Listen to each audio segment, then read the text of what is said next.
Hello friends, आज हम पढ़ने वाले हैं सिंपल इक्वेशन के बारे में। अब आप नाम से ही पहचान सकते हैं, सिंपल साधारण इक्वेशन। अब हमें जानना है कि इक्वेशन होता क्या है। Equation is the formation of a variable and a constant. अब वेरिएबल्स क्या होते हैं? इक्वेशंस आपको जनरली बोल सकते हैं 2x + 3 इज एन इक्वेशन, क्योंकि ये किससे मिलके बना है? एक वेरिएबल और एक कांस्टेंट से मिलके बना है, जहाँ पे 2 क्या है? एक कांस्टेंट है। अब कांस्टेंट का मतलब क्या होता है?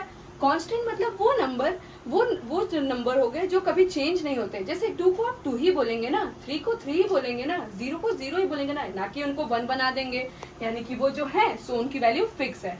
और दूसरा है ये वेरिएबल, यानी कि अल्फाबेट्स, जिसकी वैल्यू चेंज होती है। अब वेरिएबल्स का मतलब क्या हो गया? इनके नाम में ही है वेरी प्लस एबल। यहाँ पे वेरी का मतलब क्या हुआ? वेरी मतलब बदलना, जो बदला जा सकता है, या फिर हम जिसे क्या कहते हैं? चेंज कहते हैं। और यहाँ पे एबल का मतलब हो सकता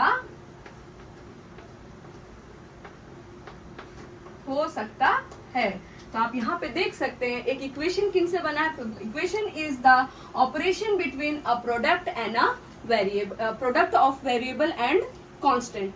आप देख सकते हैं कांस्टेंट क्या है, वेरिएबल क्या है। वेरिएबल मतलब जो चेंज हो सकते हैं। अब हम इसके बाद जानेंगे कि इन्हें सॉल्व कैसे करते हैं। सॉल्विंग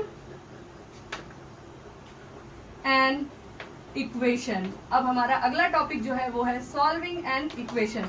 फॉर एग्जाम्पल, आपने एक क्वेश्चन ले लिया 2x + 3 = 5। अब हमें इसे सॉल्व कैसे करना है? बहुत सारे मेथड तो मैं नहीं कहूंगी, बस सबको लिखने का तरीका अलग होता है। आप जानते हैं कि वेरिएबल सॉल्व एन इक्वेशन का मतलब है हमें किसकी वैल्यू निकालनी है? x, जो वेरिएबल वहां पे दिया है उसकी वैल्यू निकालनी है। अब इसे हम निकालेंगे कैसे? तो सबसे पहला स्टेप 1 जो होगा वो क्या होगा? First step, transposing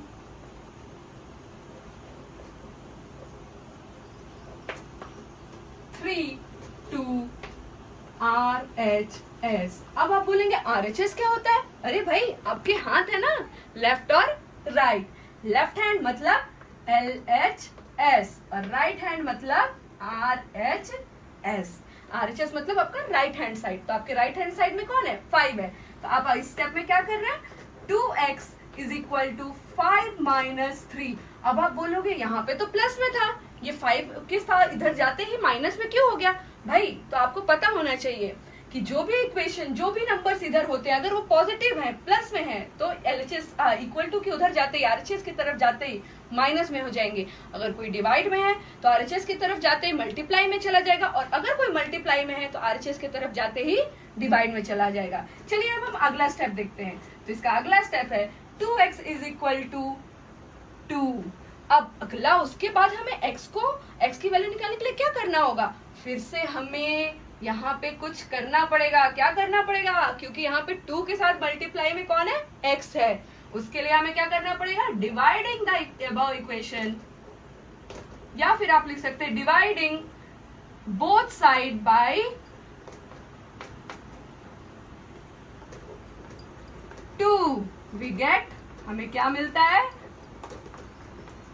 2x/2 = 2/2। So your final answer is 1 1। x की वैल्यू कितनी आ गई?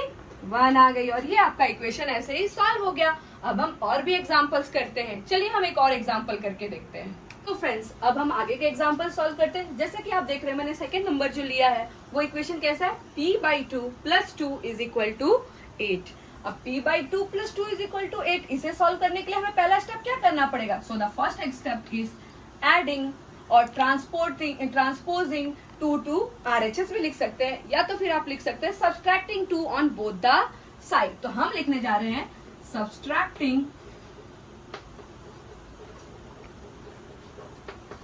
2 ऑन बोथ साइड्स। तो इससे आपको क्या पता चलता है? We are subtracting p/2 + 2 - 2 = 8/2।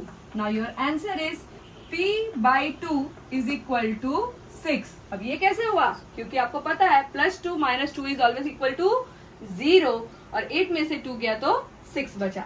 Next step क्या होगा, अब आपके पास बचा क्या है, p/2 is equal to 6।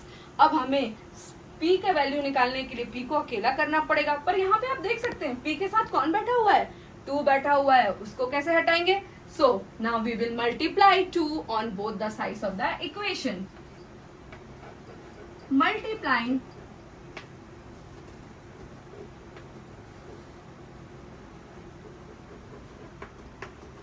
On both sides. अब आपको यहाँ पे क्या मिलता है, p/2 into 2 is equal to 6 into 2।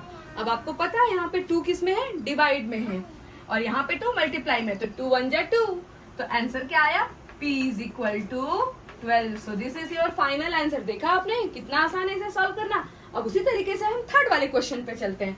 Third वाला क्वेश्चन कैसे करना है भाई, यहाँ पे तो एक प्लस था, एक एडिशन के साथ था, इसलिए थोड़ा सा हमें सोचना था। यहाँ हमें ज्यादा सोचने की जरूरत नहीं है, क्योंकि आपको मैंने बताया है कि अगर कोई भी नंबर डिवाइड में है वो आरएचएस की साइड जाता है तो वो मल्टीप्लाई हो जाता है। वो मेथड तो हम बाद में सीखेंगे, but let us first do adding and subtracting method. अब आप यहाँ पे देख रहे हैं कि यहाँ पे 5 जो है वो डिवाइड में है, तो उसको कैसे हटाया जाए, इनको अकेला कैसे किया जाए 3m को। तो हम क्या करेंगे, मल्टीप्लाइंग बोथ साइड्स बाय 5। पहला स्टेप हमारा होगा multiplying both side bye 5।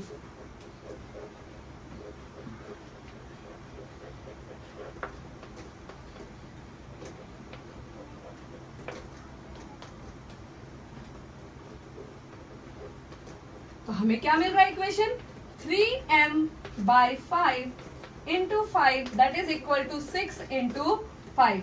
Then on solving it 5 से 5 कैंसल आउट हो गया, आपके पास बचा क्या, 3m इज इक्वल टू 30। अब इस इक्वेशन, अब आपके पास बचता है 3m इज इक्वल टू 30। अब बेचारे m को 3 से अलग कैसे किया जाए, अब इसे अलग करना तो हमें पड़ेगा, क्योंकि वैल्यू हमें किसकी चाहिए, इस वेरिएबल की, जो कि यूज किया है हमने m के रूप में। इसे अलग करने के लिए हम क्या करेंगे, डिवाइडिंग बोथ साइड बाय 3। अगला स्टेप हमारा है डिवाइडिंग बोथ साइड बाय 3। याद रखिए, जब भी कुछ किसी को मल्टीप्लाई से हटाना है तो आपको दोनों तरफ डिवाइड करना है, और किसी को डिवाइड से हटाना है तो मल्टीप्लाई करना है। So our answer is 3m/3 is equal to 30/3। 3 से 3 कैंसिल हो गया, अकेले कौन बचा, m, जो हमें वैल्यू चाहिए थी।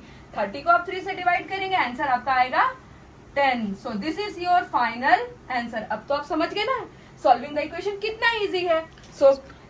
सो प्लीज डियर फ्रेंड्स, अब आप जानते हैं कि hi this is Priya Singh maths mania. Do share subscribe and like. Thank you.